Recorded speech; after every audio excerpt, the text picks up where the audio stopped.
الحمد للہ رب العالمین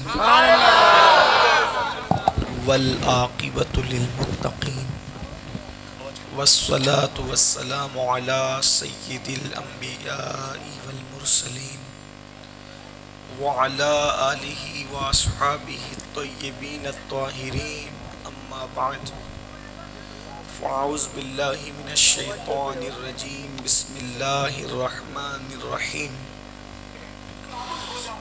هو الذی ارسل رسولہ بالہدی ودین الحق لیظہرہ علی الدین کلہ ولو کرہ المشرکون صدق اللہ العظیم غوث اعظم بمن بے سر و ساما مدد قبلہ دین مدد کعبہ ایمان مدد انتظار کرم تستمن عینی را اے خدا جو خدا بینو بگردہ بے بلا افتادہ کشتی ضعیفان و شکستہ رات و پشتی بحق خواجہ عثمان ہارون مدد کن یا معین الدین چشتی مدد کن یا معین الدین چشتی مدد کن یا معین الدین چشتی۔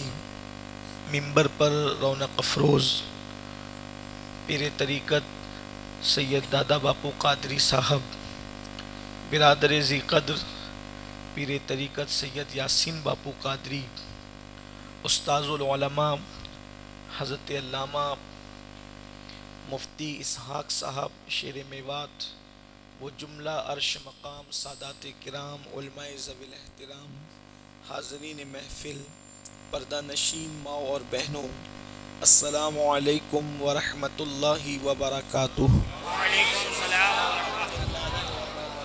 نہایت ادب اور احترام کے ساتھ اپنے اور ساری کائنات کے مرکز عقیدت انیس بے کساں چارہ ساز درد منداں، ہم غریبوں کے غم گسار، ہم فقیروں کی ثروت، شہر یار ارم تاجدار حرم نوبہار شفاعت، شب اسرا کے دولہا نوشے بزم جنت، دانائے سبل مولائے کل ختم الرسل، خسرو خوباں سیاح لامکاں وجہ کن فکاں، در اللہ المکنون سر اللہ المخزون، عالم ما کان و ما یکون، آب و گل انبیاء جان و دل اصفیاء، مطلع ہر سعادت مقطع ہر سیادت، خلاصہ کائنات فخر موجودات، حضور احمد مجتبی محمد مصطفیٰ، ارواحنا فدا صلی اللہ تعالی علیہ وآلہ وصحبہ وبارک وسلم کی بارگاہ بے کس پناہ میں جس طریقے سے پڑھاؤں بلند آواز سے میرے ساتھ مل کر پڑھیں۔ الصلاۃ والسلام علیک یا رسول اللہ، الصلاۃ والسلام علیک یا نبی اللہ، الصلاۃ والسلام علیک یا حبیب اللہ، وعلی آلک و اصحابک یا نور اللہ، صلی اللہ تعالی علیہ وسلم۔ سرور کہوں کہ مالک و مولا کہوں تجھے، سرور کہوں کہ مالک و مولا کہوں تجھے، باغ خلیل کا گل زیبا کہوں تجھے،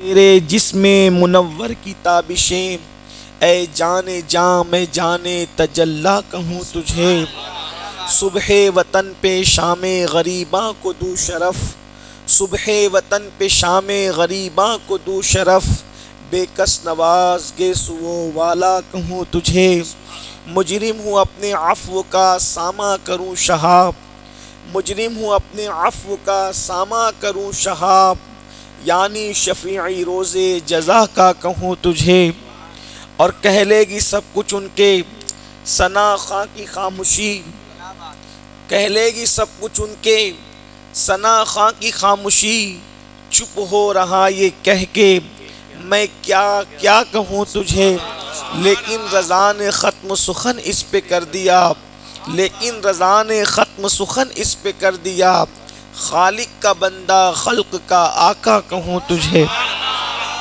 آج کی یہ محفل میلاد مصطفیٰ صلی اللہ علیہ وآلہ وسلم کے حوالے سے انعقاد پذیر ہے۔ اللہ تبارک و تعالی میری اور آپ سب کی حاضری کو شرف قبولیت عطا فرمائے۔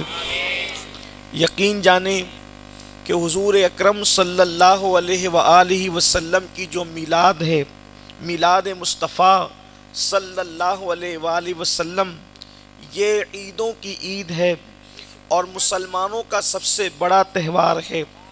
اس سے بڑا تہوار قوم مسلم کے لیے نہ کوئی تھا، نہ ہے اور نہ ہو سکتا ہے۔ اس کی وجہ یہ ہے کہ اگر میلاد مصطفیٰ صلی اللہ علیہ وآلہ وسلم نہ ہوتی تو نہ آپ کا وجود ہوتا، نہ ہمارا وجود ہوتا، نہ کوئی عید ہوتی، نہ کوئی بقرعید ہوتی، نہ کوئی شب برات ہوتی، نہ کوئی شب قدر ہوتی، کچھ نہیں ہوتا۔ اس لیے کہ وہ جو نہ تھے تو کچھ نہ تھا، وہ جو نہ ہو تو کچھ نہ ہو، جان ہے وہ جہان کی، جان ہے تو جہان ہے۔ مصطفیٰ کریم صلی اللہ علیہ وآلہ وسلم کی آمد کی برکت ہے کہ قدرت نے ہمیں اس جہان رنگ و بو میں پیدا فرمایا، بلکہ اس جہان کو بھی پیدا فرمایا، بلکہ کائنات جو سجائی گئی وہ صرف اور صرف مصطفیٰ جان رحمت صلی اللہ علیہ وآلہ وسلم کی خاطر سجائی گئی۔ اللہ تبارک و تعالیٰ نے جس کو بنایا، جتنا بنایا، جو کچھ بنایا، وہ صرف اور صرف آمنہ کے لال کے لیے بنایا۔ وہ وجہ تخلیق کائنات ہے، ان کی وجہ سے کائنات کی تخلیق کی گئی ہے۔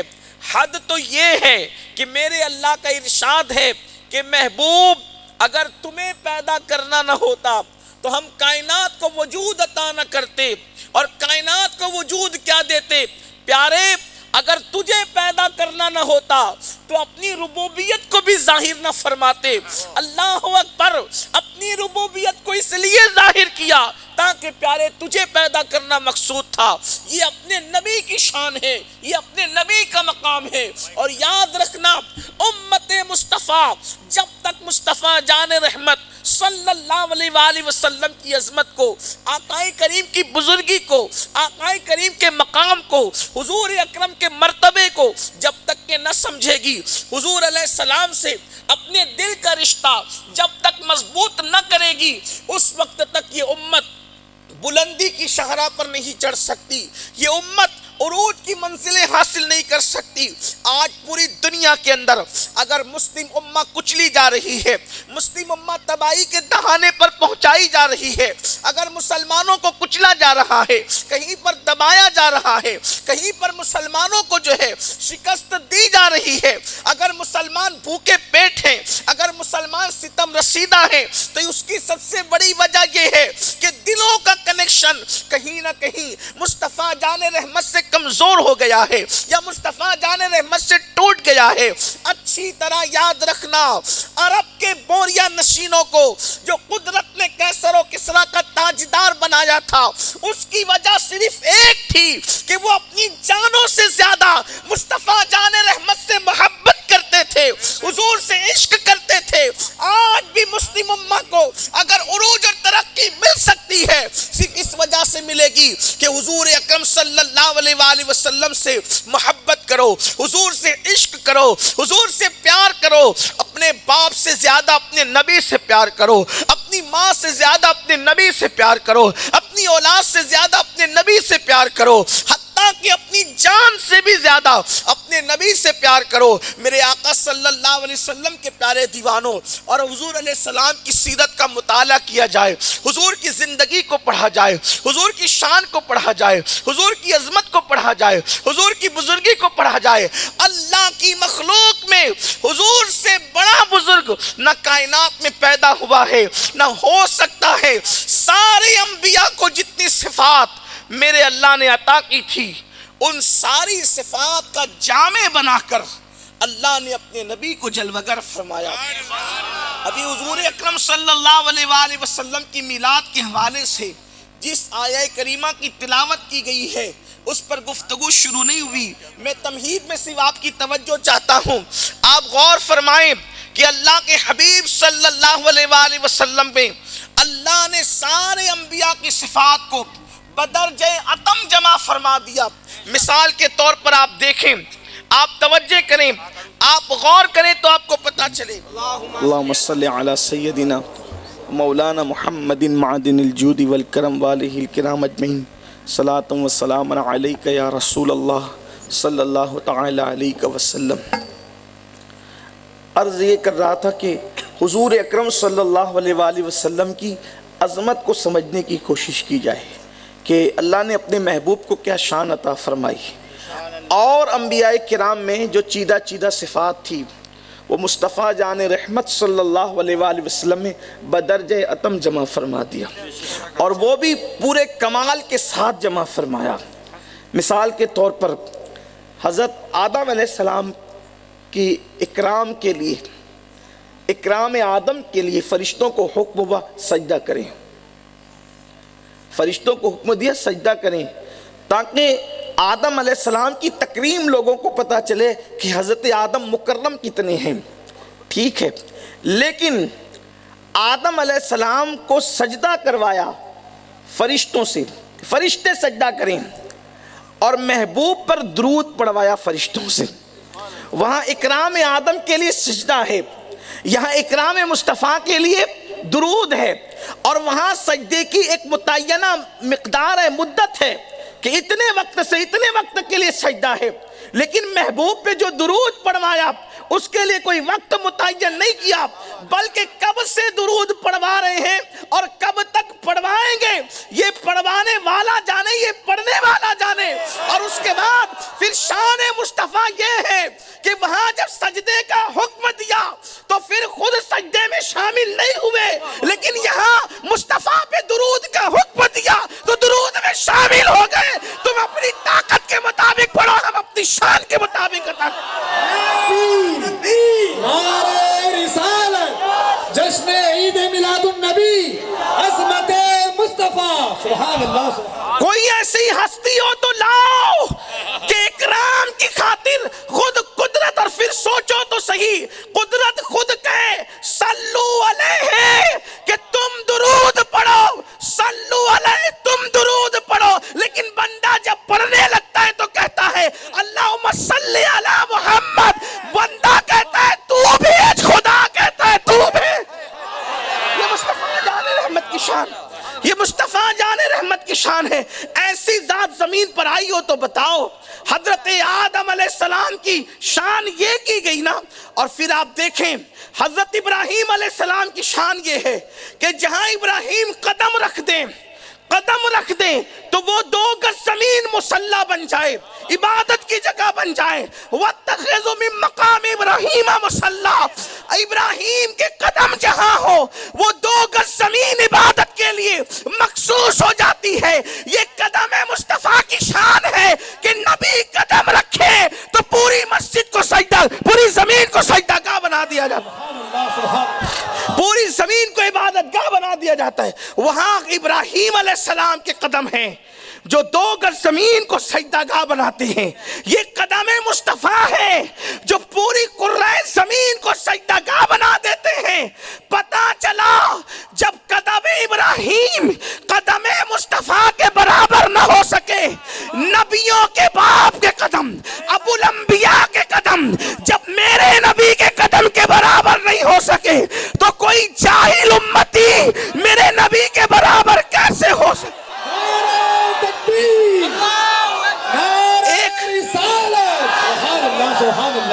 ایک طرف نبیوں کا باپ ہے، ایک طرف نبیوں، ابراہیم علیہ السلام سے پہلے جتنی انبیاء آئے وہ نبی، وہ انبیاء کرام کی شان، لیکن ابراہیم علیہ السلام کے بعد جتنے انبیاء آئے کوئی اولاد ابراہیم سے الگ پیدا نہیں ہوا۔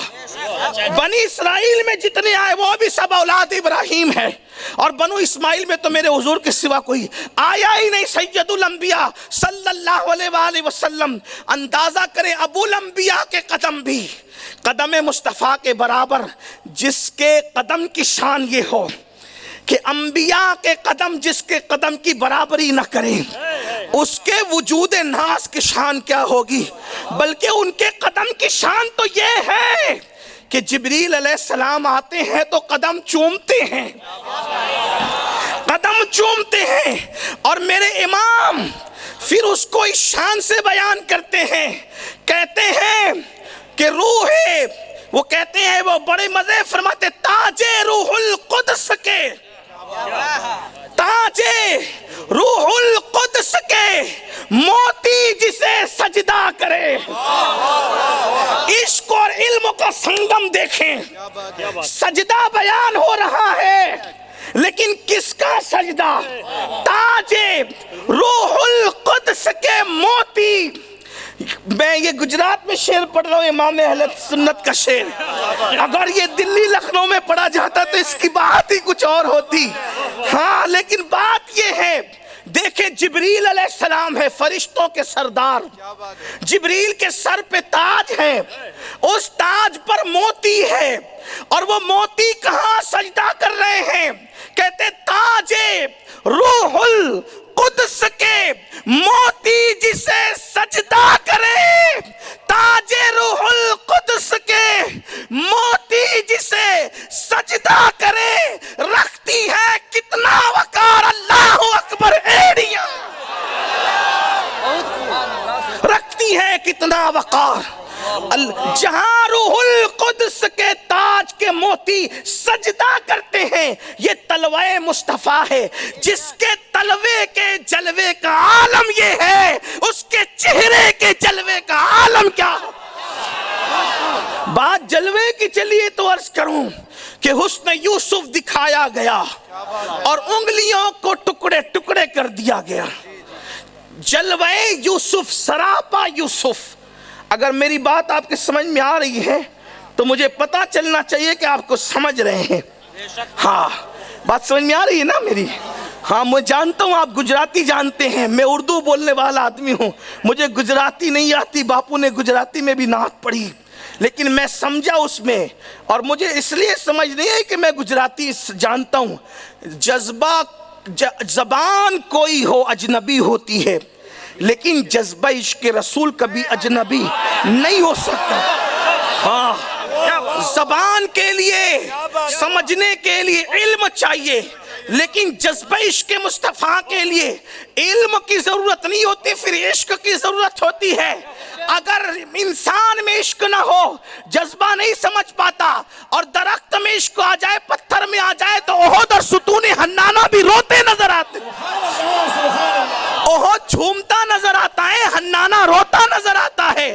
وہ پتا چلا کسی کو وہ ہنساتے ہیں، کسی کو وہ رلاتے ہیں، وہ یوں ہی آزماتے ہیں، وہ اب تو فیصلہ کرتے ہیں۔ ان کی شان ہے، وہ جسے چاہے رلا دے، جسے، لیکن یہ جذبات کی بات ہے۔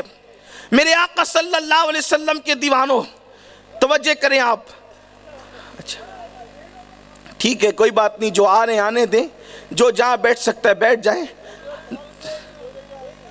ہاں کوئی بات نہیں، سب لوگ درود شریف پڑھ لیں، تھوڑے اس طرف بھر، اسی کو بھر دیں تاکہ لوگ آنا جانا بند کر دیں۔ ایک بار اور درود شریف پڑھ لیں آپ۔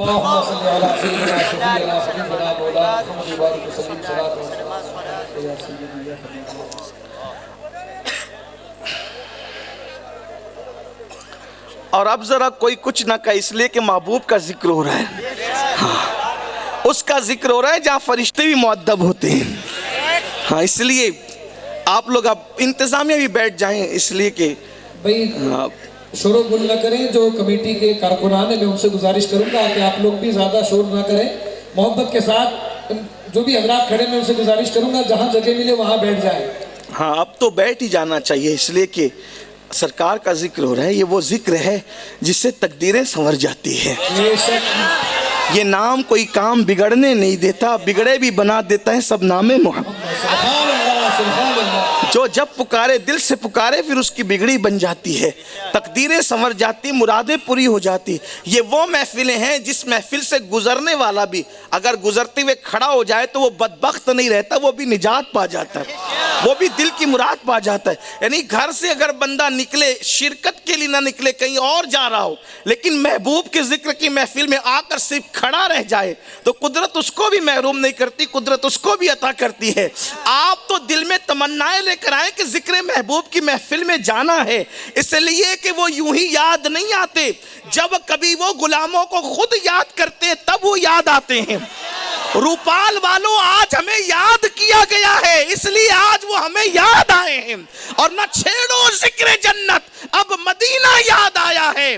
نہ چھیڑو ذکر جنت, اب مدینہ یاد آیا ہے. نبی کا سبز گنبد دل کی آنکھوں میں سمایا ہے, کوئی پرسان حال اپنا نہیں ہے. یا رسول اللہ, جو اپنا ہے تو تو ہے اور باقی سب پرایا ہے. اور جمیل قادری کہتے ہیں ثنائے مصطفیٰ وہ بھی روایات صحیحہ سے, ثنائے مصطفیٰ وہ بھی روایات صحیحہ سے. جمیل قادری کیا خوب تیرے پاس مایا ہے, جمیل قادری کیا خوب تیرے پاس مایا ہے. نہ چھیڑو ذکر جنت, اب مدینہ یاد آیا ہے. گفتگو بہت لمبی نہیں ہوگی ماحول کی وجہ سے, لیکن آپ کی توجہ چاہتا ہوں, جلدی جلدی گزرنا ہے. تو مصطفیٰ جان رحمت کے چہرے انور کے جلوے کی بات چل رہی تھی, اور بات آ گئی تھی حسن یوسف علیہ السلام کی. پورا سراپا یوسف دکھایا گیا, اور سراپائے یوسف کو دیکھ کر عورتوں کی انگلیاں ٹکڑے ٹکڑے ہو گئی. یہ حسن یوسف کا جو ہے وہ معجزہ ہے, یہ حسن یوسف کی ادائیں ہیں. لیکن اب آپ توجہ کریں اپنے محبوب کی شان. حسن یوسف دیکھا کر انگلیاں ٹکڑے ہو جائیں, حسن یوسف دیکھے تو عورتوں کی انگلیاں ٹکڑے ٹکڑے ہو جائیں, حسن یوسف دیکھے تو عورتوں کی انگلیاں ٹکڑے ٹکڑے ہو جائیں. مصطفیٰ جان رحمت کا حسن نہیں, مصطفیٰ جان رحمت کی انگلیاں دیکھیں تو چاند ٹکڑے ٹکڑے ہو جائیں. حسن یوسف دیکھ کر کے انگلیاں ٹکڑے ہوتی ہے, اور مصطفیٰ جان رحمت کی انگلیاں دیکھ کر انگلیاں دکھائی تو چاند ٹکڑے ہو گیا. اگر چہرے و دہاں کو بے نقاب کرتے تو اس وقت کیفیت کیا ہوتی؟ آپ کہتے بے نقاب کرتے, ہم کہتے ہاں, اس لیے کہ وہ تو آئے تھے نقاب میں.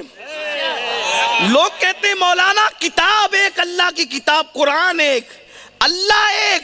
اقبال جیسا مفکر کہہ گیا, اقبال جیسا مفکر کہہ گیا, کہتے ہیں حرم پاک بھی قرآن بھی اللہ بھی ایک,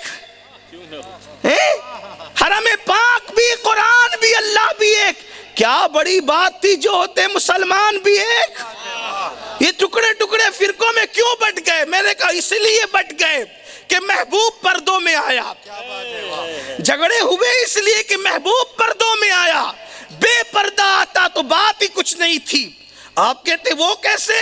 ویسے اس لیے کہ مثال کے طور پر اگر کوئی پیر صاحب, کوئی مولانا صاحب, کوئی سید صاحب ایک کپڑے کا نقاب ڈال کر اسٹیج پر آ جائیں اور اس پورے مجمع سے پوچھا جائے بتاؤ کون ہیں, تو بولو 72 کی بجائے 7200 زبانیں نہ ہو جائے گی.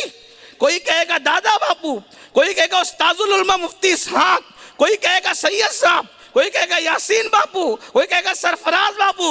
ارے ایک کپڑے کے نقاب میں آنے والے پر اتنی زبانیں اور اتنے مسلک ہو جاتے ہیں, تو جو ایک کپڑے کے نقاب میں نہیں آیا بلکہ فرماتے ہیں کہ قدرت نے میرے جلوے پر 70,000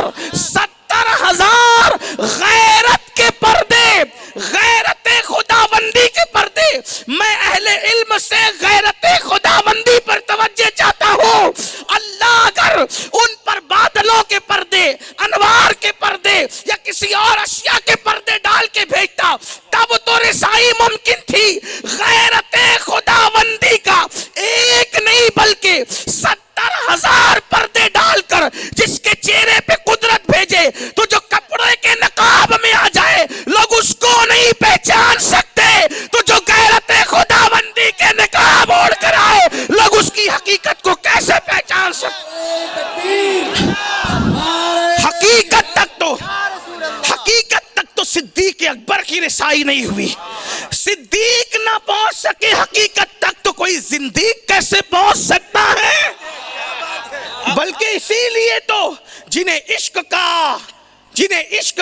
حصہ ملا ہے وہ متعین نہیں کرتے بلکہ وہ تو حیران ہی رہتے، کہتے ہیں تیرے تو وصف عیب تنائی سے ہے بری،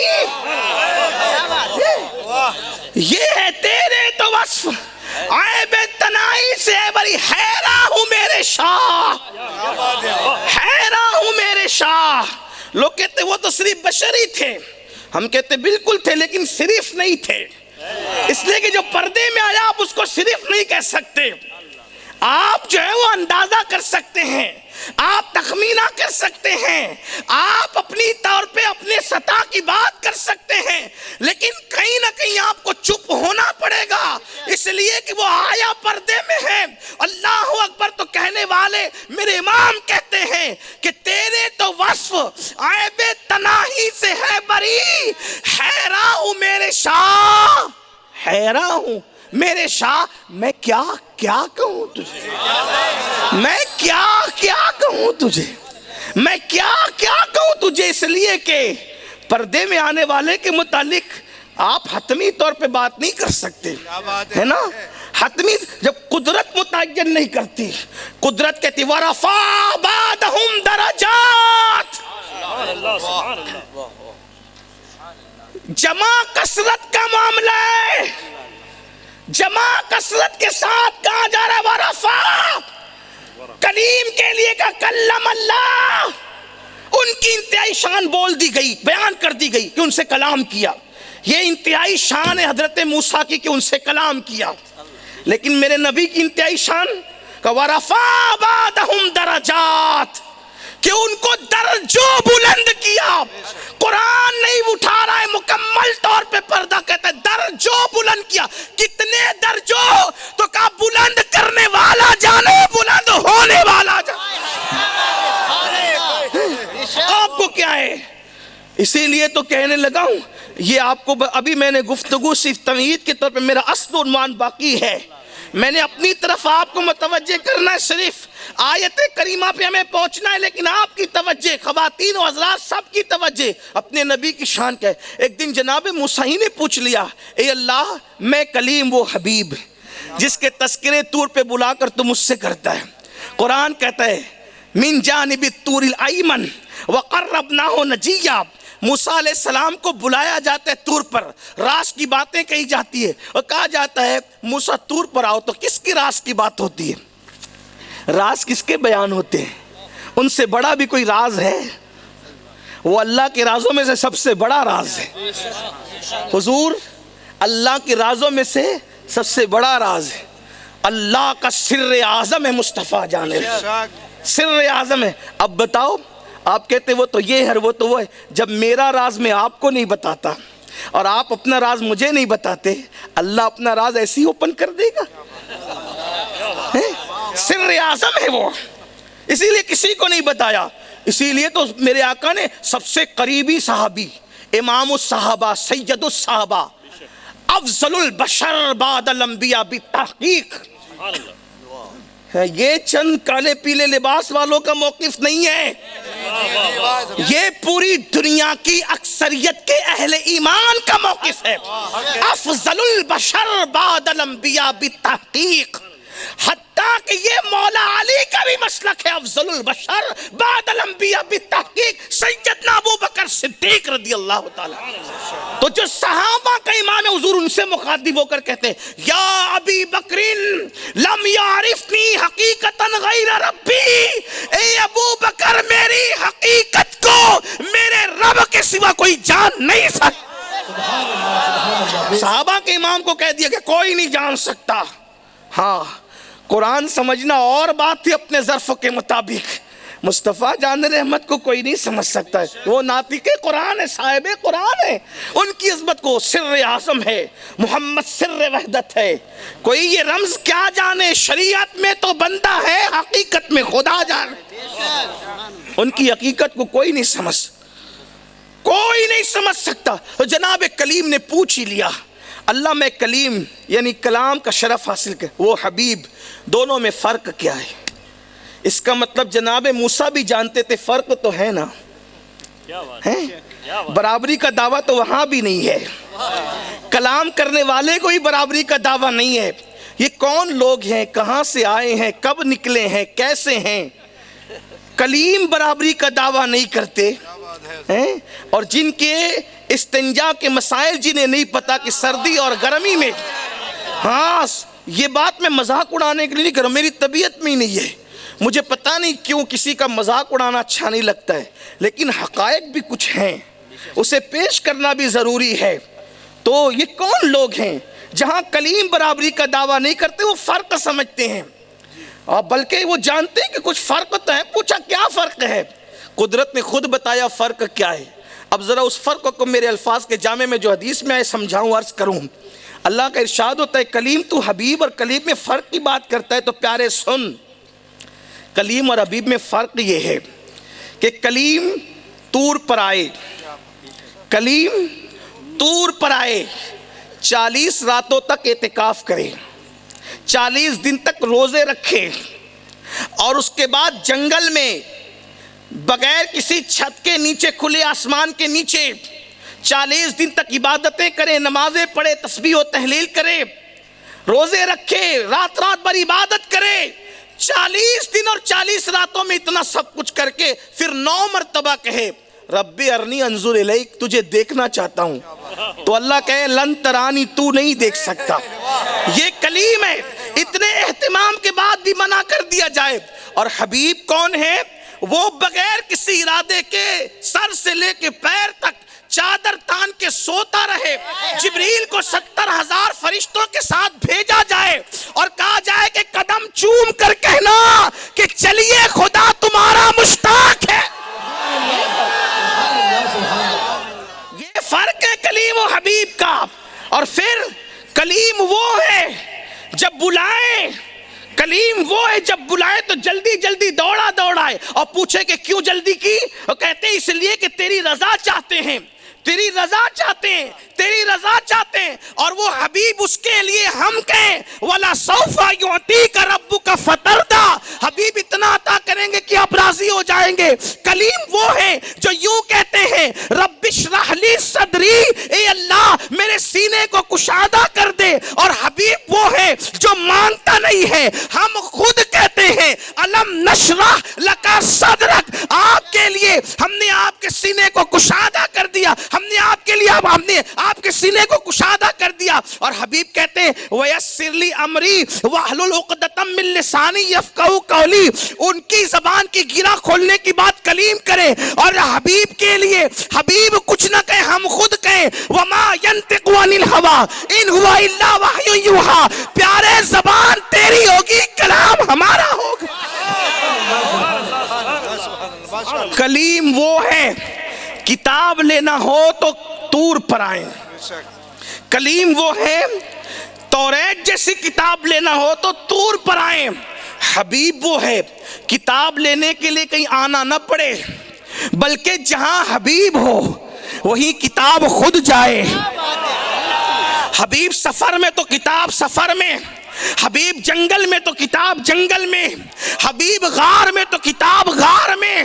اللہ اکبر, حد تو یہ ہے حبیب بیوی کے بستر پر ہے تو پھر عائشہ کا بستر نہیں دیکھا جاتا, کتاب کو وہاں بھی بھیج دیا جاتا ہے. اللہ اکبر. اور پھر بات یہ ہے توریت کی بات صورتیں نہ مصری ہے نہ شامی ہے, توجہ آپ کی, توریت کی صورتیں ہیں نا لیکن نہ مصری ہے نہ شامی ہے. حضرت موسیٰ علیہ السلام مصر میں رہے, پھر ہجرت کرنے کے بعد شام چلے گئے, تو نہ صورت مصری ہوئی نہ شامی ہوئی. توریت خدا کی کتاب رہی. لیکن یہ قرآن کی شان ہے, یہ محبوب کی شان ہے کہ قرآن کی بعض صورتیں مکی ہے اور بعض صورتیں مدنی ہے. جب مکی مدنی صورتوں کی بات آتی ہے تو لوگ کہتے ہیں جو مکہ میں آئی وہ مکی ہے, جو مدینے میں آئی وہ مدنی ہے. غلط ہے بات, صحیح نہیں ہے, مکمل صحیح نہیں ہے. کہیں نہ کہیں ڈنڈی ماری گئی ہے. جو مکے میں آئے وہ مکی نہیں ہے, جو مدینے میں آئے وہ مدنی نہیں ہے. بلکہ سچی بات یہ ہے جو ہجرت سے پہلے نازل ہوئی وہ سب مکی ہے, چاہے کہیں نازل ہوئی ہو مکے میں یا مکے کے باہر. اور جو ہجرت کے بعد نازل ہوئی ہے اگرچہ وہ مکے میں آئی ہجرت کے بعد تو بھی مکی نہیں ہے, وہ مدنی ہی ہے. جیسے قرآن کی آیت ہے اس پر پوری امت کا اتفاق ہے. یہ آیت اتری کہاں؟ حجۃ الوداع کے موقع پر میدان عرفات میں اتری. کون سی آیت؟ الیوم اکملت لکم دینکم واتممت علیکم نعمتی ورضیت لکم الاسلام دینا. لیکن کوئی نہیں کہتا مکی ہے، سب کہتے یہ مدنی ہے. آخر مکے میں نازل ہو کر بھی یہ مدنی کیسے ہو گئی؟ ہجرت سے پہلے جو آئی وہ سب مکی، ہجرت کے بعد اگرچہ مکے میں آئی تو بھی اب مکی صورت نہیں ہے بلکہ وہ مدنی صورت ہے. یہ مکی مدنی کا فلسفہ کیا ہے؟ جب تک حضور نے ہجرت نہیں کیا تھا حضور خود مکی تھے. جب ہجرت کر لی اب حضور مدنی ہو گئے تو قدرت کہہ رہی ہے جب تک حبیب مکی رہا قرآن بھی مکی رہا. حبیب مدنی ہو گیا تو قرآن بھی مدنی. یہ شان، یہ شان ہے اپنے محبوب کی، یہ شان ہے اپنے محبوب کی، اپنے آقا کی. اس سے بڑی بات بھی کوئی ہوگی؟ اور پھر اللہ کہتا ہے موسیٰ کلیم اور حبیب کا فرق جاننا چاہتے ہیں؟ کلیم کے راز سب کو بتا دیتے ہیں. ہے توجہ؟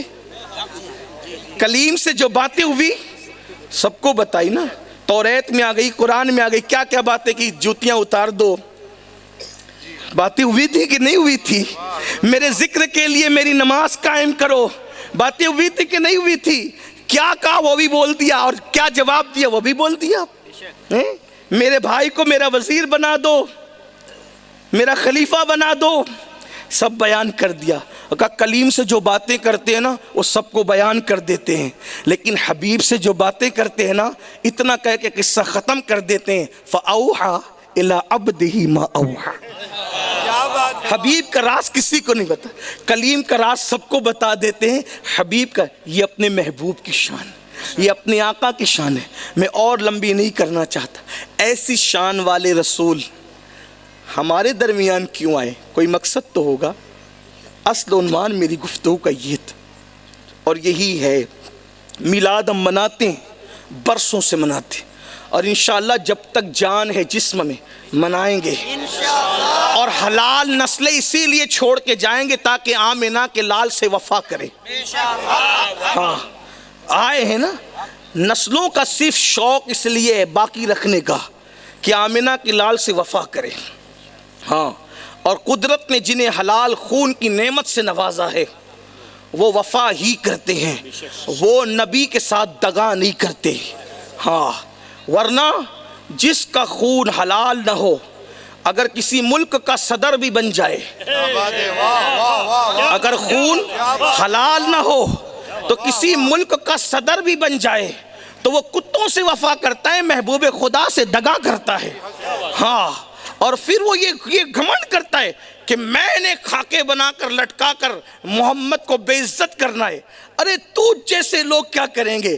وہ خدا ہو کر، توجہ کریں، ان کے خاکے کون بنا سکتا ہے؟ وہ خدا ہو کر جب ان کا سایہ نہیں بناتا، وہ خدا ہو کر ان کا سایہ نہیں بناتا، کیسا تو جاہل ہے کہ تو خاکے بنانے لگا؟ ارے جو تصور میں نہیں آ سکتا وہ تصویر میں کیسے آ سکتا؟ یہی منظور تھا قدرت کو کہ سایہ نہ بنے، یہی منظور تھا قدرت کو کہ سایہ نہ بنے. ایسے یکتا کے لیے ایسی ہی یکتائی ہو. اور انہیں کون دیکھ سکتا ہے؟ دیکھو، کسی کی تصویر بنانے کے لیے دیکھنا ضروری ہے. ٹھیک، دیکھو گے تو بناؤ گے. جب دیکھا ہی نہیں تو کہا کوئی اور تو بنائے گا، تو کہا کسی نے نہیں دیکھا. حدیث پاک ایک دن جبریل علیہ السلام آئے حضور کے پاس. سید الملائکہ، سب سے اونچی جگہ رہنے والی ہستی سید الملائکہ جبریل علیہ السلام، فرشتوں کا سردار و سید آئے. حضور نے کہا جبریل آج اپنا حسن دکھا، اپنا آپ دکھا. جبریل نے کہا دیکھ لیں. کھول دیے سارے پر. سرکار فرماتے ہیں 600 پر تھے اس کے میں نے دیکھا. جب جبریل اپنا آپ دکھا چکے تو کہا حضور ہم نے تو اپنا سب کھول دکھا دیا، ذرا آپ بھی نقاب اٹھائیں نا، آپ بھی اپنے آپ کو دکھائیں. سرکار نے فرمایا نہیں جبریل تو نہیں دیکھ سکتا. جسے جبریل نہ دیکھ سکے انہیں کون دیکھ سکتا ہے؟ اسی لیے استاد زمن کہتے ہیں ایک جھلک دیکھنے کی تاب نہیں عالم میں، ایک جھلک دیکھنے کی تاب نہیں عالم میں، وہ اگر جلوہ کریں کون تماشائی ہو، وہ اگر جلوہ کریں۔ یہ شان ہے اپنے نبی صلی اللہ علیہ وسلم کی، تو ایسی شان والے نبی کیوں آئے، وجہ کیا تھی آنے؟ تو قرآن اس کو بیان کرتا ہے۔ اصل عنوان یہ ہے۔ اب آپ کی توجہ چاہتا ہوں، گویا کہ دل کا درد ہے، غور سے سننے پھر اس کے بعد جانا کیوں آئے حضور، میلاد کا مقصد کیا؟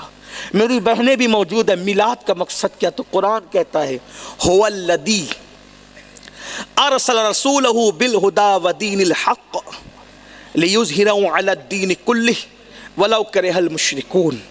وہ اللہ ہے جس نے دین حق کے ساتھ اپنے محبوب کو، اپنے نبی کو، اپنے رسول کو بھیجا۔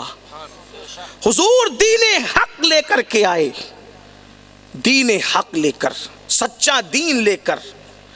ہمارے دین سے بڑا سچا دین کوئی نہیں، سب نبیوں کا دین یہی تھا، یہی دین تھا ہر نبی کا، ہر نبی یہی دین لے کر آئے، ہر اہل حق نے اسی دین کی تبلیغ کی کہ اللہ ایک ہے، اس کے سوا کوئی معبود نہیں ہے۔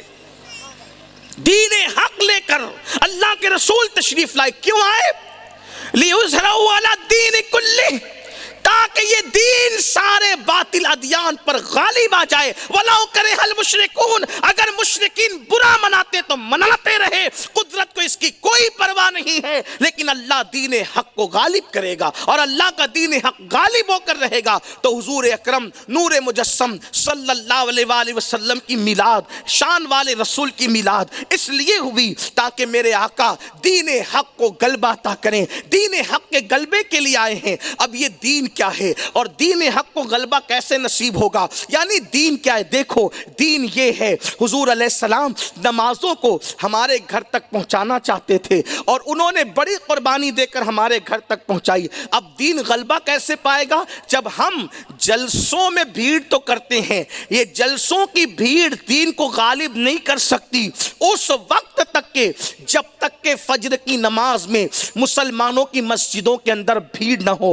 جب تک مسجدیں نہ بھر جائیں، اس وقت تک دین کو غلبہ نصیب نہیں ہو سکتا۔ یعنی دین پر جب تک ہم عمل نہ کریں، کسی مفکر سے کسی نے پوچھا دین کو غلبہ کیسے ہوگا، دین کو غلبہ کیسے نصیب ہوگا؟ فرمایا دین اپنے وجود پر نافذ کر لو۔ ہر مسلمان اپنے دین پر، اپنے وجود پر خود دین کو نافذ کر لے، اس لیے کہ کسی پلاٹ پر، کسی گھر میں، کسی شہر میں، کسی گاؤں میں، کسی قریے میں، کسی بستی میں، کسی ملک میں دین کو نافذ کرنا ہمارے لیے مشکل ہے، لیکن اپنے وجود پر دین کو نافذ کرنا کون سا مشکل ہے؟ آج ہر جوان بات کرتا ہے کہ پوری دنیا کے اندر مسلمانوں کے ساتھ اور اسلام کے ساتھ یہ ہو رہا ہے۔ میں کہتا ہوں تیرے اپنے وجود کے ملک پر آخر دین کا پرچم لہرانے سے تجھے روک کس نے ہے؟ تم اپنے وجود پر دین نافذ کر لو، پوری دنیا میں دین کا نفاذ ہو جائے گا۔ لیکن بات یہ ہے، امت مسلمہ کا حال یہ ہے، ہم بڑی بڑی باتیں تو کرتے ہیں لیکن ہم بڑے کام نہیں کرتے۔ اور یاد رکھنا، ہم گویا کے دوسروں کی طرح اسلام پسند بنے ہیں۔ اسلام پسند بننے سے کوئی کامیاب نہیں ہوتا، اسلام پابند بننے سے کامیابی ملے گی۔ اس لیے کہ دنیا کے بہت سارے یہودی ہیں، نصرانی ہیں، مشرکین ہیں جو اسلام پسند ہے، اور انہوں نے کہا اسلام اچھا مذہب ہے، اسلام اچھا مذہب ہے۔ آپ بھی کہہ رہے ہیں اسلام اچھا مذہب ہے، اچھا مذہب ہے، اسی پر بات نہیں بنتی۔ اسلام پابند بنو۔ اسلام پابند بننے کا مطلب کیا ہے؟ سخت سردی ہو اور پورا وجود ٹھٹر رہا ہو اور فجر کا وقت آ جائے اور تم سفر میں رہو، تو اس وقت اب سردی کی پرواہ مت کرو، اپنے جسم کی پرواہ مت کرو، بلکہ حضور نے حکم دیا ہے نماز کی پابندی کا، تو وجود رہے یا کٹ جائے، وجود رہے یا نقصان پہنچے۔ میں کہتا ہوں جس نبی کے صدقے میں وجود ملا اور جس خدا نے وجود عطا کیا، اگر اس کی عبادت کے لیے وجود کو نقصان پہنچتا ہے تو ہم ایک نہیں کروڑوں وجود کو اس کے فرمان پہ قربان کرنے کے لیے تیار ہے۔ یہ جذبہ دینداروں کا ہے۔ میرے آقا صلی اللہ علیہ وسلم کے دیوانوں، آج پوری دنیا جو ہے اللہ اکبر غازیوں کے رول کی بات کرتی ہے۔ میں نے بہت مرتبہ لوگوں سے کہتے ہوئے سنا، یار ارطغرل غازی کو ہم نے جو ہے ٹی وی میں دیکھا، مولانا نے کبھی بیان نہیں کیا۔ ارطغرل غازی کو ٹی وی میں دیکھا، مولانا مولانا نے کہیں بیان نہیں کیا. اس سے بڑے غازیوں کو مولانا بیان کر رہے, آپ نے کتنا ان کو آئیڈیل بنایا. اس کا بھی آئیڈیل سید الشہداء امیر حمزہ ہے, آپ نے کتنا آئیڈیل بنایا. خالد ابن ولید ہے, آپ نے کتنا آئیڈیل بنایا. طارق بن زیاد ہے, آپ نے کتنا آئیڈیل بنایا. اللہ اکبر. وہ رسول اللہ کے صحابہ مصعب ابن عمیر ہے, عبداللہ ابن حجش ہے. اللہ اللہ, یہ وہ لوگ ہیں. مولا کائنات ہے حضرت سیدنا حارث ہے, یہ وہ لوگ ہیں جنہوں نے اپنی جانیں قربان کی ہے. حضرت سیدنا موسیٰ ابو موسیٰ اشعری ہے, سعد ابن ابی وقاص ہے. کیا یہ لوگ ہمارے لیے آئیڈیل نہیں ہے؟ ہم تو اس غازی کو سلام کرتے ہیں جو اصلی ارطغرل الغازی ہے, جو آج سے 7 صدیاں پہلے جس نے زمانے میں انقلاب برپا کیا تھا, اس میں یہ جو جذبات پیدا ہوئے تھے وہ حضرت خالد ابن ولید کی تاریخ نے پیدا کیا تھا, حضرت امیر حمزہ کی تاریخ نے پیدا کیا تھا, حضرت مولا کائنات کی تاریخ نے پیدا کیا تھا, کربلا والے کی تاریخ نے پیدا کیا تھا, حسن مجتبی کی تاریخ نے پیدا کیا تھا. آپ کو تاریخ سننے کا دیکھنے کا بڑا شوق ہے. آپ غازی کب بنیں گے؟ میدان کے غازی کب بنیں گے؟ آپ کردار کے غازی کب بنیں گے؟ جن کے چہروں پر داڑھیوں کا وجود کا وزن برداشت نہیں ہو سکتا, وہ لوگ کیا ہتھیاروں کا وجود برداشت کریں گے؟ کہنے والے نے کہا ہے نہ خنجر اٹھیں گے نہ تلوار ان سے, یہ بازو میرے آزمائے ہوئے ہیں. اور کلائی وہ کہ جو چوڑی کا بوجھ سہ نہ سکے, انہیں غرور ہے کہ تلوار ہم اٹھائیں گے. وہ عاشقان رسول تھے جو جان دے گئے, وہ عاشقان رسول تھے جو کلیجے چبا گئے, وہ عاشقان رسول تھے جو بغیر کفن کے زمینوں میں گھاس کے کفن میں دفن ہو گئے. اور یہاں عشق رسول کا دعویٰ اور غازی بننے کا دعویٰ, چہرے پہ داڑھی کا بوجھ نہیں اٹھا سکتے. دین کیسے غالب ہوگا؟ ہنسنے کی بات نہیں ہے. اگر ہیرو پرنس داڑھی رکھ لے تو اس کی طرح تم داڑیاں کٹوا سکتے ہو, رسول اللہ کی طرح داڑیاں نہیں رکھ سکتے. اپنے گھر میں انگریزوں کا ماحول, اپنے گھر میں مشرکین کا ماحول, اپنی بیٹیوں کو اپنی بیویوں کو مشرکوں کی طرح بے پردہ بازاروں میں گھمانے والوں, دین کو غلبہ اس طرح نصیب ہوگا. جن کو کلمہ طیبہ کا ترجمہ نہ پتا ہو وہ قوم انقلاب برپا کرے گی. میں آپ کو ڈانٹنے نہیں آیا نہ کوسنے آیا ہوں, لیکن یہ میرے دل کا درد ہے. میری قوم کے جوانوں, اگر دنیا میں انقلاب برپا کرنا ہے اپنے وجود پر دین کو غالب کرو, اپنے دلوں میں عشق مصطفیٰ پیدا کرو.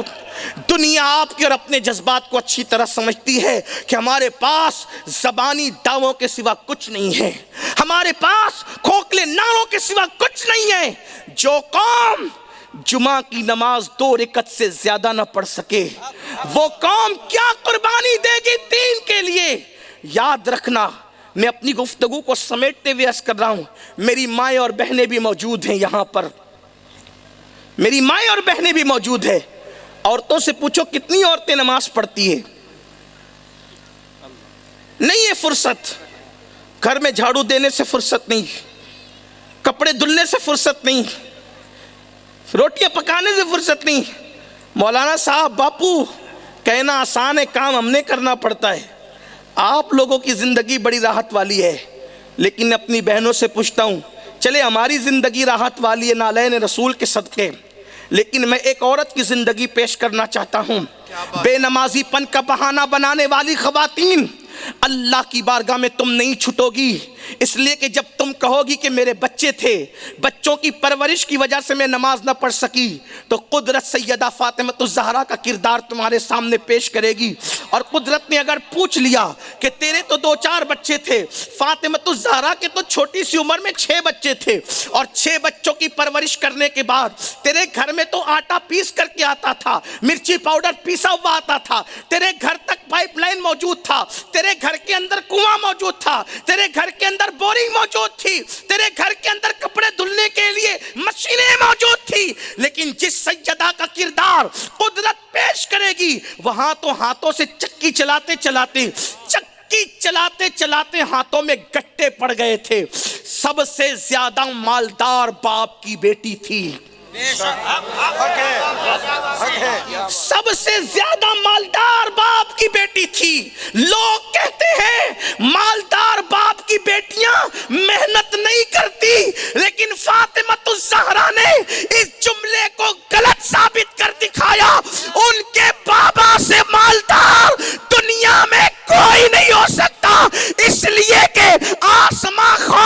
زمین خان زمانہ مہمان صاحب خانہ لقب کس کا ہے تیرا تیرا. کسی کا باپ کارخانے کا مالک, کسی کا باپ کھیت کا مالک, کسی کا باپ زمین کا مالک, کسی کا باپ فیکٹری کا مالک. تنہا فاطمہ کا بابا وہ ہے کہ عرش سے لے کے فرش تک وہ ساری کائنات کے مالک بنا دیے گئے ہیں. خالق کل نے آپ کو مالک کل بنا دیا. دونوں جہاں ہیں آپ کے قبضہ و اختیار میں, اور صرف دنیا کا نہیں بلکہ جنت کا بھی مالک بنا دی. جنت کا مالک جس کا بابا ہو, اس کی بیٹی چکی چلاتے چلاتے ہاتھوں میں گٹے پڑ جاتے ہیں. کوئی گھر میں خادم نہیں, کوئی گھر میں اللہ اکبر نوکر نہیں جو کام کر سکے. بچوں کو کھلاتی بھی ہے, نہلاتی بھی ہے, پلاتی بھی ہے. مولائے کائنات راویے فرماتے ہیں کہ فاطمہ جب اپنی پشت پر پانی کے مشکیزیں رکھ رکھ کر کے لاتی تھی تو پانی کے مشکیزیں اٹھانے کی وجہ سے, پانی کے مشکیزیں اٹھانے کی وجہ سے فاطمہ کے جسم پر کالے کالے نشانات پڑ گئے تھے. مولا علی نے کہا تھا فاطمہ تمہارے بابا کے پاس بہت سی کنیزیں اور غلام آئے ہوئے ہیں, کوئی ایک خادم مانگ لاؤ تاکہ تمہارا کام بن جائے. غیرت مند کی غیرت مند بیٹی نے کہا تھا مانگنے کی ہمت نہیں ہوتی ہے. جو بابا سے نہ مانگے وہ کس سے مانگے گی؟ جو بابا سے نہ مانگے, جس کا بابا کائنات کو دے, کس سے مانگے گی؟ یہ خاندان مانگنے والا نہیں. ارے جس کی نسل مانگنے میں غیرت محسوس کرتی ہے اس کی اصل کیا مانگے؟ یہ سادات تو سب نسل ہے, اصل تو وہ ہے. سارے سید نسل سادات ہے, تنہا فاطمۃ الزہرا اصل سادات, اصل سادات ہے, ام السادات ہے سیدہ فاطمۃ الزہرا. لیکن قوم کی بیٹیوں سے پوچھنا چاہتا ہوں, قوم کی خواتین سے پوچھنا چاہتا ہوں, بے نمازی پن کے لیے بہانے ڈھونڈنے والی میری بہنوں, زیور میں دل لگا لیا, ٹی وی اور سیریلوں میں دل لگا لیا, سیریل چھوٹ جائے تو موڈ آف ہو جاتا ہے. سیریل کے وقت مہمان آ جائیں تو مہمانوں پہ توجہ نہیں رہتی, کہاں سے چلے آئے, اس لیے کہ آج کا سیریل چھوٹے گا تو پھر وہ کنیکشن ٹوٹ جائے گا. ہنسنے کی بات نہیں ہے. جن عورتوں کو سیریلوں سے اتنا پیار ہو اور نماز سے پیار نہ ہو, ان کی گود میں پھر کبھی اللہ کا ولی پیدا نہیں ہو سکتا. چور پیدا ہوں گے, اچکی پیدا ہوں گے, لڑکیوں کو لے کر بھاگنے والے اور ماں باپ کو رلانے والے پیدا ہوں گے, بڑھاپے میں ماں باپ کو لات مار کے بھگانے والے پیدا ہوں گے. آپ کہتے ہیں میرا بیٹا بے وفا, میرا بیٹا غدار, میرا بیٹا نافرمان, میرا بیٹا مجھے گھر سے نکالنے والا. باپو کوئی تعویذ تو دو. ہم نے کہا سن, تو نے خدا سے کتنی وفاداری کی جو تیری اولاد تجھ سے وفاداری کرے. اے خواتین جنت کی کنیزوں, آج کی اس میلاد مصطفیٰ کی محفل کے اندر تمہیں بھی عہد کرنا ہوگا کہ تم کسی فلمی اداکارہ کو آئیڈیل بنانے کی بجائے سیدہ فاطمۃ الزہرا کو آئیڈیل بناؤ گی. پردے کی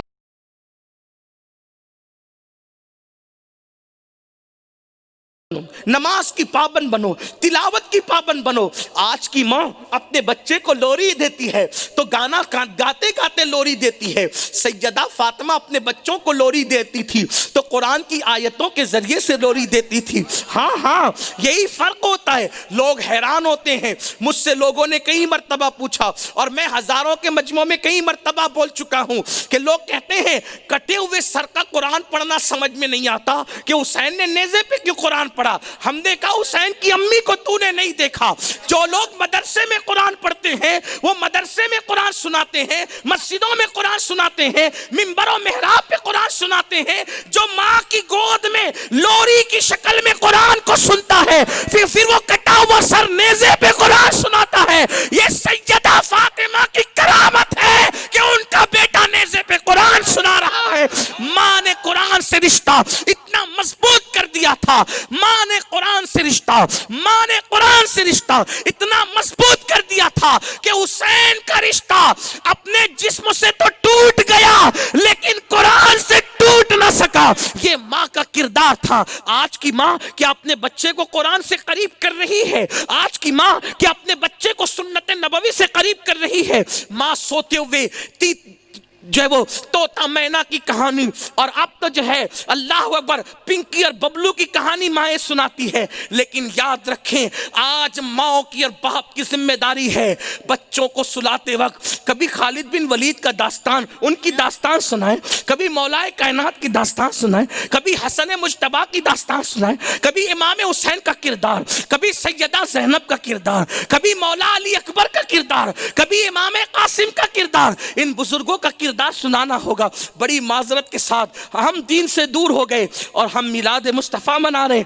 میلاد مصطفیٰ کا مقصد غلبہ دین ہے، اور صحابہ نے اس کے لیے قربانی کتنی دی.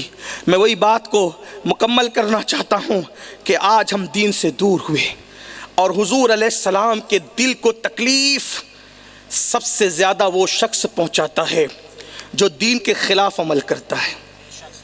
میں اس وقت تو بہت ڈر جاتا ہوں جب یہ بات میرے سامنے آتی ہے کہ جو ماں کا دل دکھائے مرتے وقت اس کی زبان پہ کلمہ نہیں آتا، جو نبی کا دل دکھائے مرتے وقت ان کی زبان پہ کیسے کلمہ آئے گا؟ مرنا تو ہے نا، آخر تو موت ہے.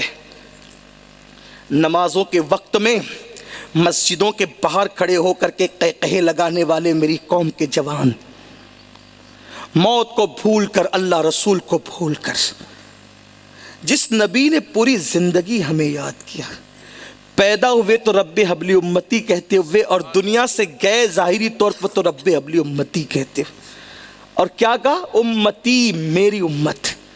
تھوڑا اس درد کو ذرا سمجھے نا میری قوم کے جوان. کوئی جملہ یاد رہنا رہے، یہ ضرور یاد رکھیں. دیکھو اگر کسی عالم کا بیٹا شراب پیتے ہوئے نظر آئے نا، وہ عالم یہ نہیں کہے گا لوگوں کے سامنے کہ میرا بیٹا ہے. پاپ دیکھ کر کے پاپی کو اپنا نہیں کہے گا. اگر کسی پیر صاحب کا بیٹا زنا میں پکڑا گیا، پیر صاحب کبھی نہیں کہیں گے میرا بیٹا، چھپا لیں گے. جن کو نہیں معلوم ہے نہ پڑھے معلوم نہیں لیں گے، ہے نا؟ یہی ہے نا. کسی ماں کا بیٹا شراب کھانے میں کسی کو قتل کر دے تو ماں نہیں کہے گی کہ میرا بیٹا ہے نا. یعنی پاپیوں کو کوئی اپنا نہیں کہتا. کوئی ڈاکٹر کا بیٹا چوری میں پکڑا جائے، ڈاکٹر صاحب نہیں کہیں گے میرا بیٹا ہے. مسلمانوں، اس محبت کو تم نے کیسے فراموش کر دیا؟ اس محبت کو ہم نے کیسے فراموش کر دیا کہ ہمارے سارے پاپ، ہمارے سارے جرائم، ہمارے سارے گناہ پتہ ہے، پھر بھی نبی یہ نہیں کہتے کہ تیرے بندوں کو معاف کر، بلکہ کیا کہتے ہیں؟ امتی، میری امت کو بخش. ہمارے پاپ کے باوجود اپنا کہتے ہیں ہمیں، اور کتنا اپنا کہتے ہیں، کتنا اپنا کہتے ہیں کہ جب قدرت انہیں سلام کرتی ہے، السلام علیکہ ایھا النبی، تو سلام کو دو حصوں میں بیان کرتے ہیں، خود بیان کرتے ہیں. السلام علینا، ہم پر سلام، ہم سب پر سلام. توجہ ہے، ہم پر، ہم سب پر سلام. وعلی عباد اللہ الصالحین، اور تیرے نیک بندوں پر سلام. یا رسول اللہ، نیک بندوں پہ سلام تو آپ نے بھیج دیا، یہ ہم سب میں کون ہے؟ آپ نے اپنے ساتھ کس کو شامل کیا؟ ہر ایک تو نیکوں کو اپنے ساتھ شامل کرتا ہے، لیکن آپ نے نیکوں کو الگ کیا تو شامل کس کو کیا؟ تو گویا کہ قدرت کا نقیب مصطفیٰ جان رحمت کی طرف سے جواب دے گا، نادان، یہ جو ہم سب کہا تو اس میں گنہگاروں کو اپنے ساتھ ملا کر گنہگاروں پر پہلے سلام، اس کے بعد نیکوکاروں پر سلام. یہ محبت کا تقاضا ہے کہ پاپ نہ دیکھے، گناہ نہ دیکھے، جرائم نہ دیکھے. اپنا بنایا، قدرت کو دیکھ کر ہمیں یاد رکھا، پوری زندگی یاد رکھا، اور ہم فلموں میں انہیں بھول گئے، سنیما میں انہیں بھول گئے. بولو ہم نبی کو کتنا یاد رکھتے ہیں؟ کب یاد رکھتے ہیں؟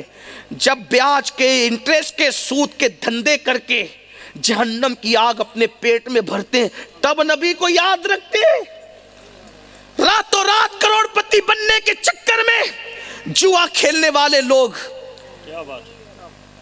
راتوں رات کروڑ پتی بننے کے چکر میں شراب اور جوے کے دھندے کرنے والے لوگ، یاد رکھنا میرے نزدیک صرف ٹوپی اور داڑھی کا نام دین نہیں ہے، بلکہ اس اصطلاح نے تو بہت نقصان پہنچایا۔ ٹوپیاں پہنو، داڑھی رکھو، پھر جو جی میں آئے کرو، یہ دین نہیں ہے۔ کپڑے کی ٹوپی اگر کسی کو دیندار بنا دیتی تو پھر کوئی دنیا دار ہی نہیں رہ جاتا۔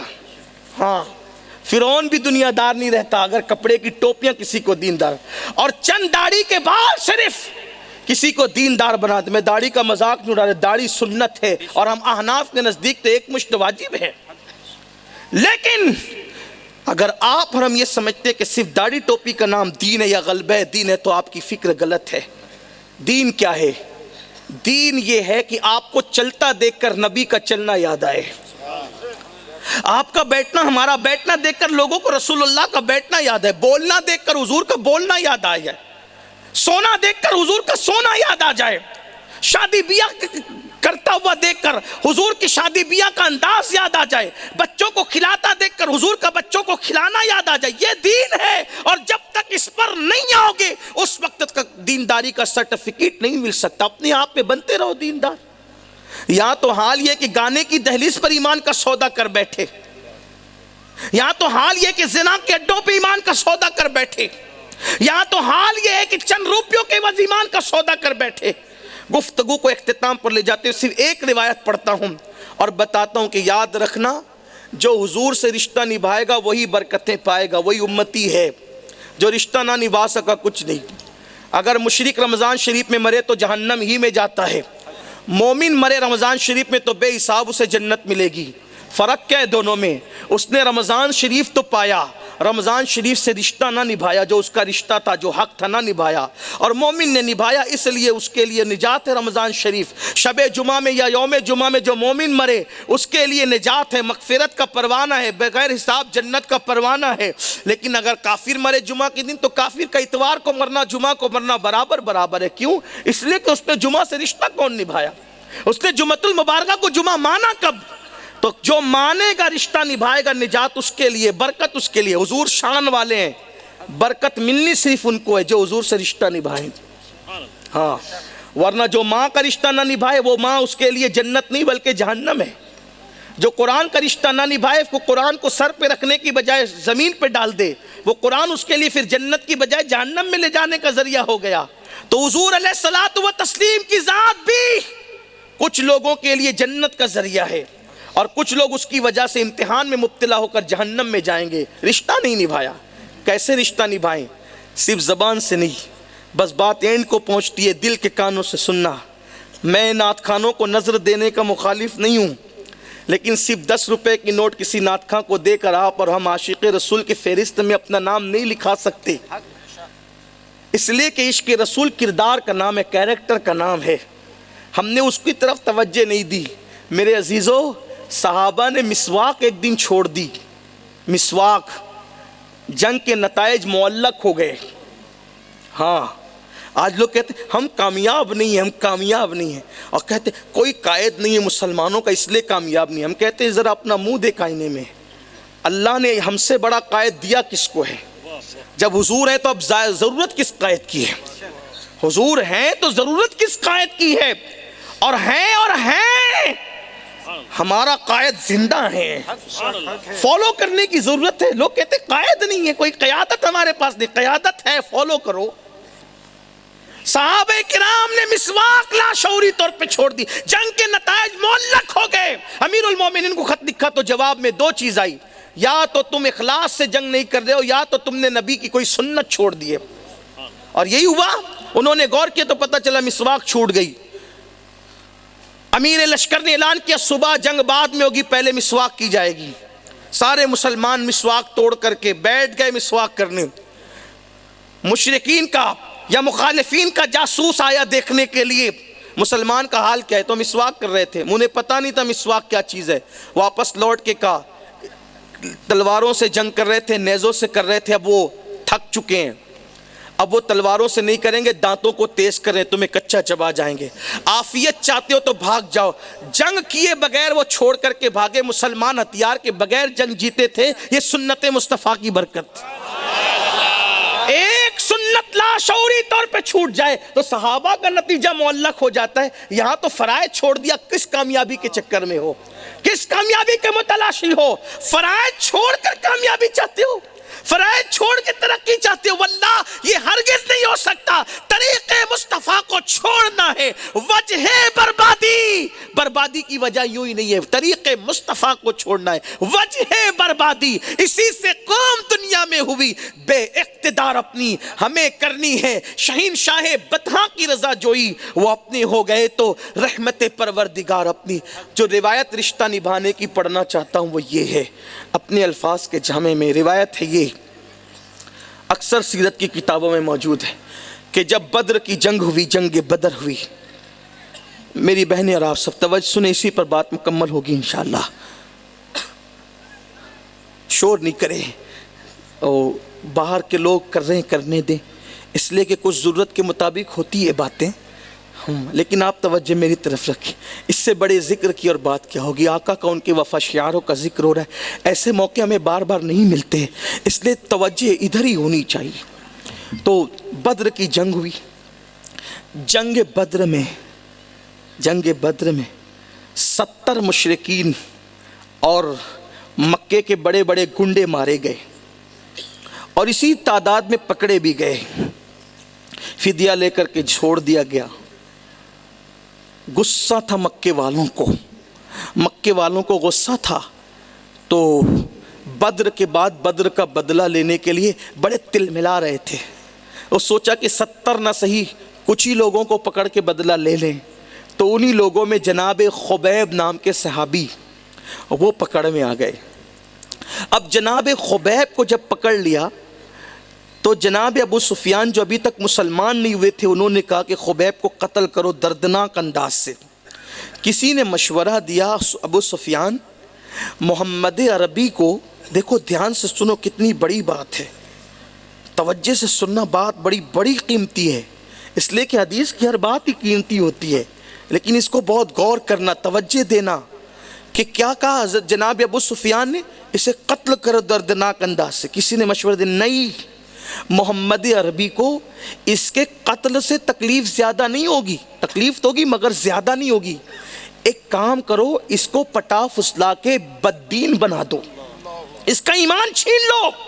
جب یہ بے دین ہو جائے گا, دین سے ہاتھ دھو لے گا, دین چھوڑ دے گا, تو اس کی موت سے زیادہ تکلیف محمد کو اس کے بے دین ہونے پر ہوگی. اس لیے زندہ تو رکھو بے دین بنا کر. پتہ چلا اہل کفر کی خواہش یہی ہے, وہ ہمیں مارنے سے زیادہ بے دین بنانا پسند کرتے ہیں. کیوں؟ اس لیے کہ دین پر ایک مرتا ہے تو اس کی برکت سے ہزاروں ویسے پیدا ہو جاتے ہیں, لیکن اگر زندہ رہ کر ایک بے دین بنتا ہے تو اس کی نحوست سے اس کی نسلوں میں بھی بے دینی پیدا ہوتی ہے. اب لوگ ہمیں مارنا نہیں چاہتے, بلکہ لوگ ہمیں بے دین بنا کر کے زندہ رکھنا چاہتے ہیں. مگر یاد رکھنا, یہ بے دینی کی زندگی 1000 دن کی, یہ بے دینی کی زندگی 1000 دن کی, اس سے ایک لمحے کی ایمان کی موت بہت بہتر ہے. جب میں میسور گیا تھا تو شیر میسور ٹیپو سلطان کے شہر میں میں نے لوگوں کو یہی کہا تھا کہ ٹیپو سلطان پہ بڑا ناز ہے تمہیں, لیکن آخر آپ اس کا یہ جملہ کیوں نہیں یاد رکھتے اس شہید کا, کہ انہوں نے کہا تھا کہ 1000 دن کی غلامی کی زندگی سے آزادی کی ایک دن کی زندگی بہتر ہے. اور یہ کہا تھا کہ بھیڑیے کی 1000 بھیڑ بکری کی 1000 دن کی زندگی سے شیر کی ایک دن کی زندگی بہتر ہے. تو لوگوں نے کہا تھا جملہ تو بڑا قیمتی کہا تھا, میں نے کہا گھر سے نہیں کہا تھا, کربلا سے لیا تھا, کربلا سے لیا تھا, کیونکہ یہ جملہ امام حسین نے کہا تھا. جب کہا گیا نا حسین ہاتھ دے دو,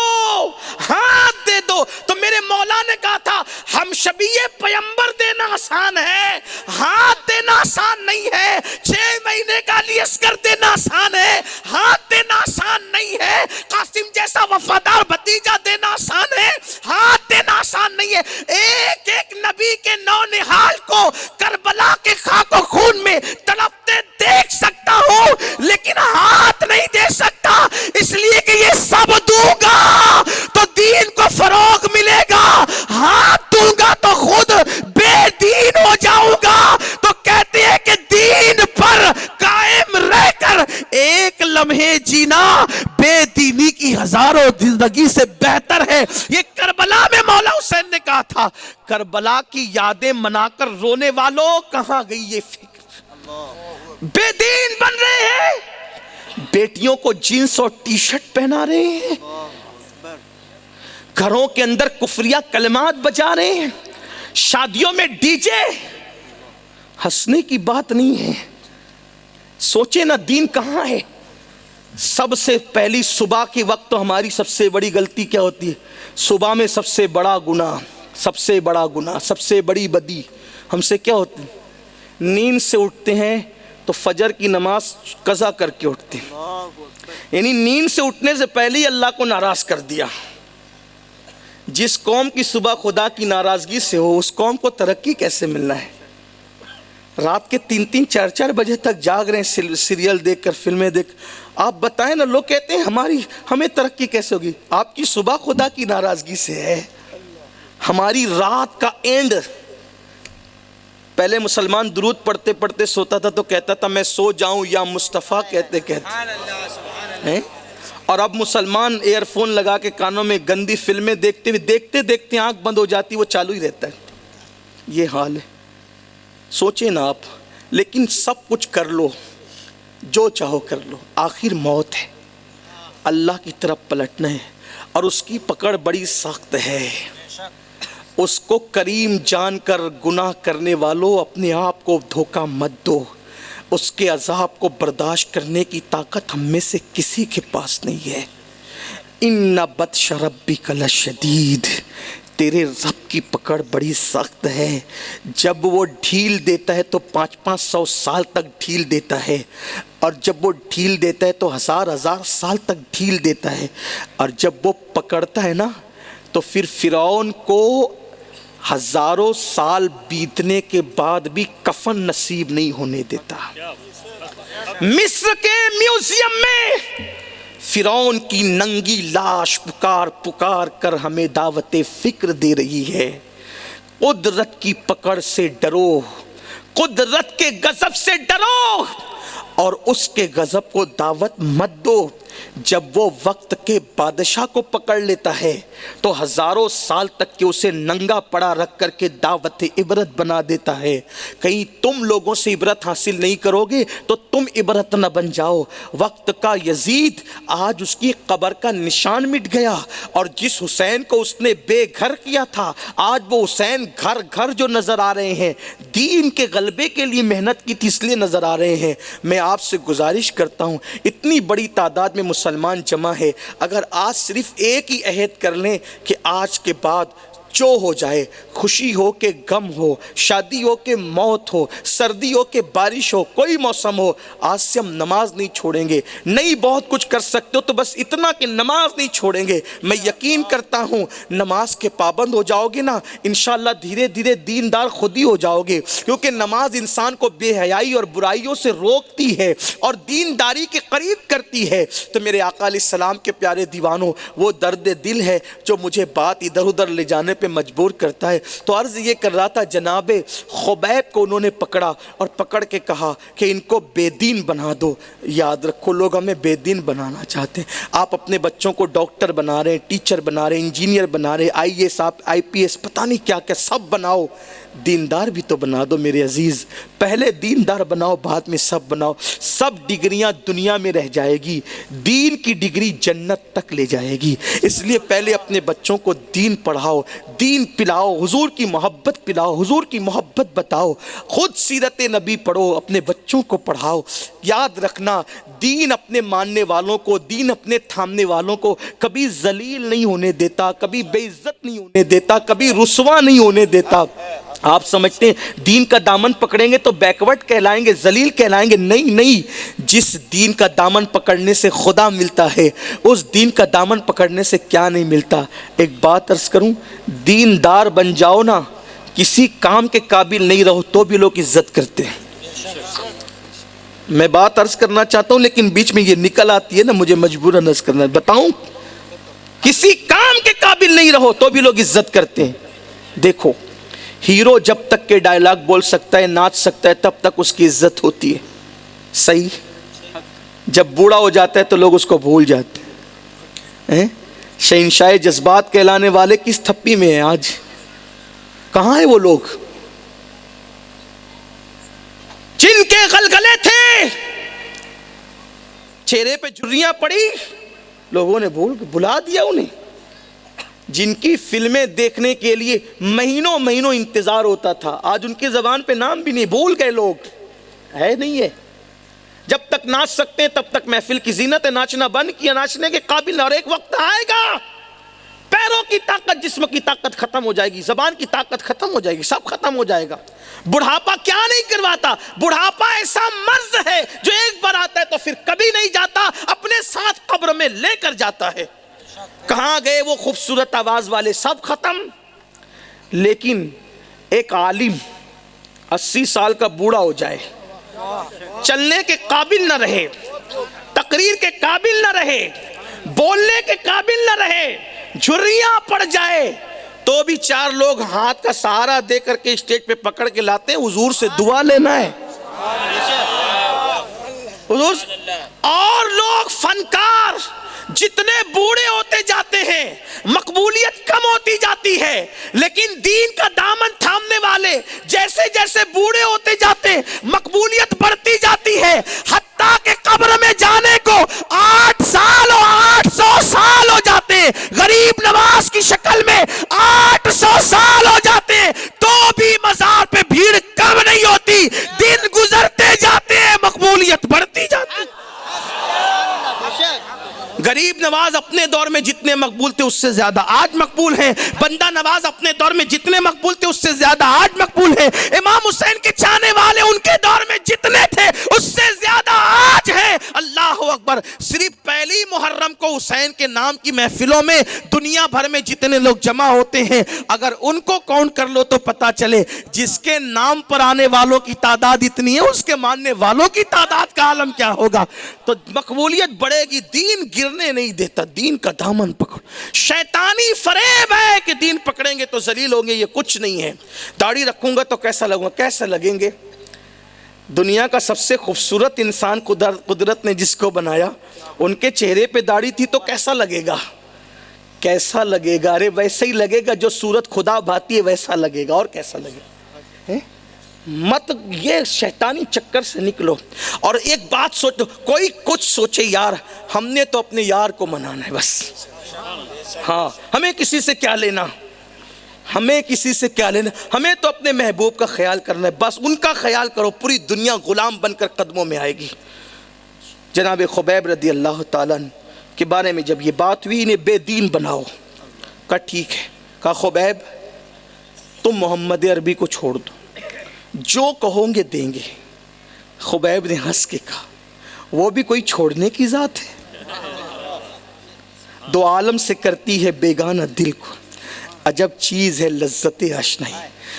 میں تو اپنے جوانوں سے کہتا ہوں سب سے دل لگایا نا، دیکھو سچی سچی بات کہتا ہوں، آپ کو بھی خطاب کر کے اور اپنے آپ کو بھی، میں آپ سے الگ نہیں ہوں، میں کوئی محترم ہستی نہیں، کوئی پڑھا لکھا آدمی نہیں، ہاں حضور کے در کے کتوں کے پیر میں جو دھول لگتی ہے، اگر اس غبار کے قابل بھی ہو جائے تو اپنی معراج ہے، وہ بارگاہ عرش مقام وہ ہے، ہماری حیثیت کیا ہے۔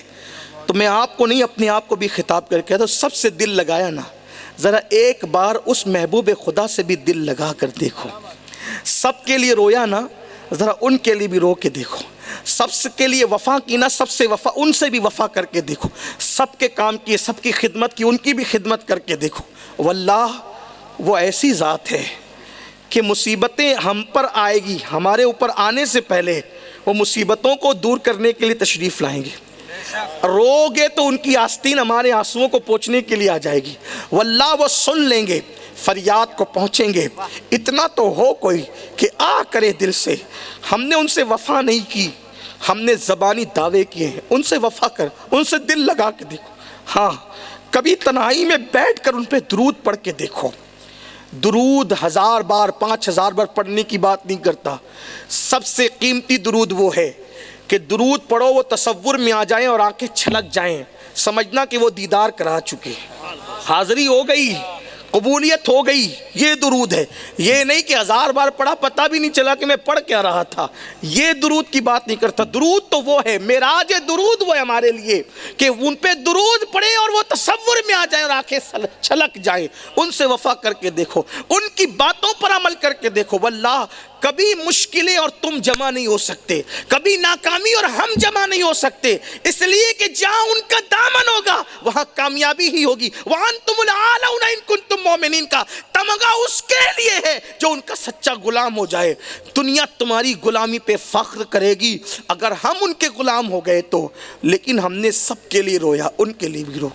گانے سننے کی بجائے کبھی تنہائی میں نعتیں سن کر کے دیکھو نا۔ یہ آنسو اتنے سستے نہیں ہیں کہ ہیرو ہیروئن کی جدائی میں روئیں، یہ اشک نہیں ہے ادھر ادھر کے لیے، بچا کے رکھ اسے طیبہ کی رہ گزر کے لیے۔ اوروں کے لیے روتے ہیں تو آنسو ضائع ہو جاتے ہیں، ان کی یاد میں روتے ہیں تو ان آنسوؤں کو قیمتی بنا کے فرشتے سمیٹ لیا کرتے ہیں، موتی بنا کے شان کریمی نے چن لیے۔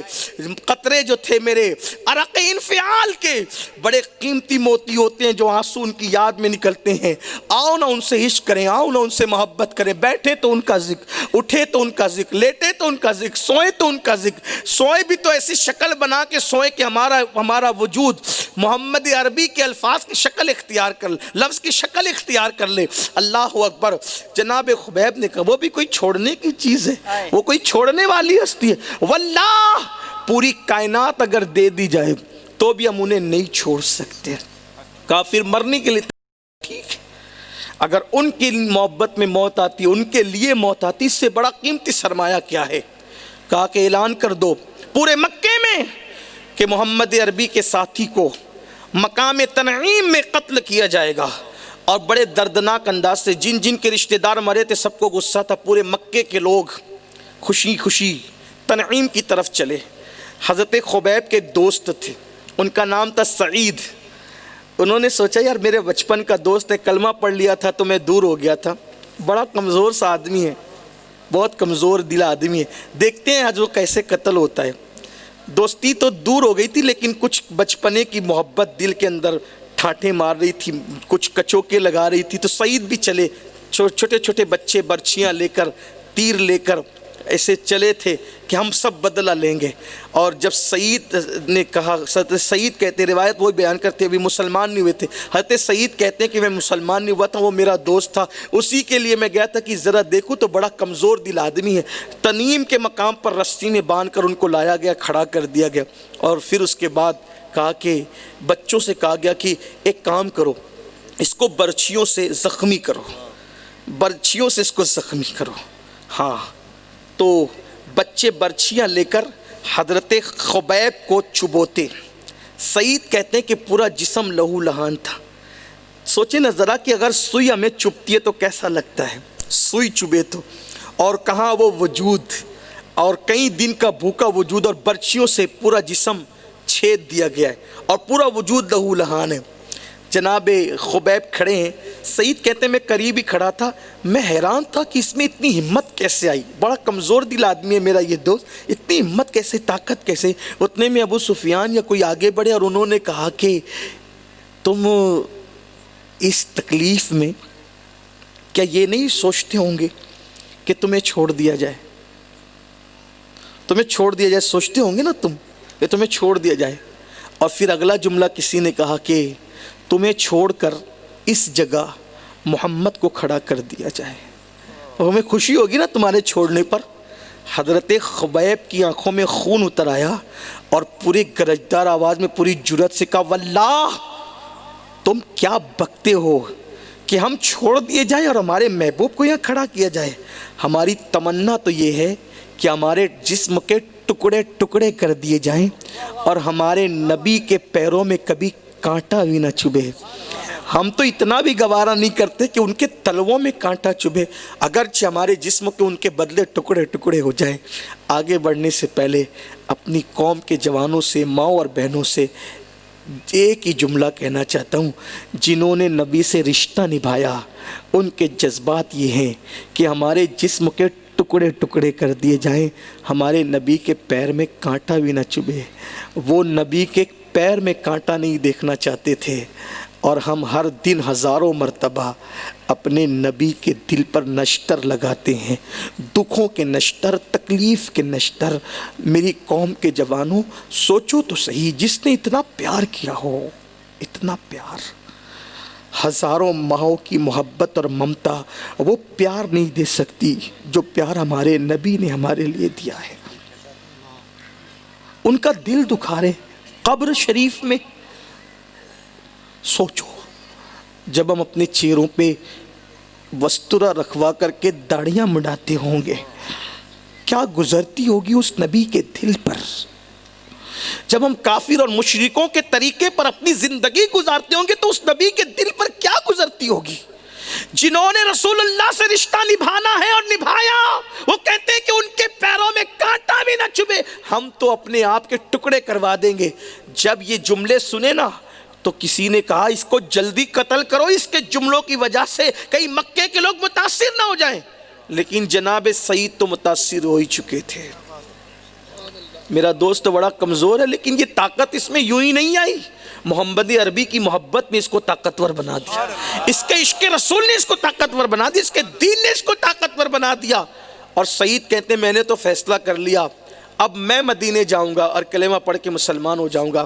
لیکن جب یہ کہا نا اسے قتل کر دو، تو ہر دور کی یہ روایت رہی ہے نا، ہر دور کی، قتل کرنے سے پہلے کا کوئی آخری خواہش ہو تو بتاؤ، خبیب تمہاری آخری خواہش کیا ہے؟ خبیب نے کہا 2 رکعت نماز پڑھنے لیں دو، بس یہی میری آخری خواہش۔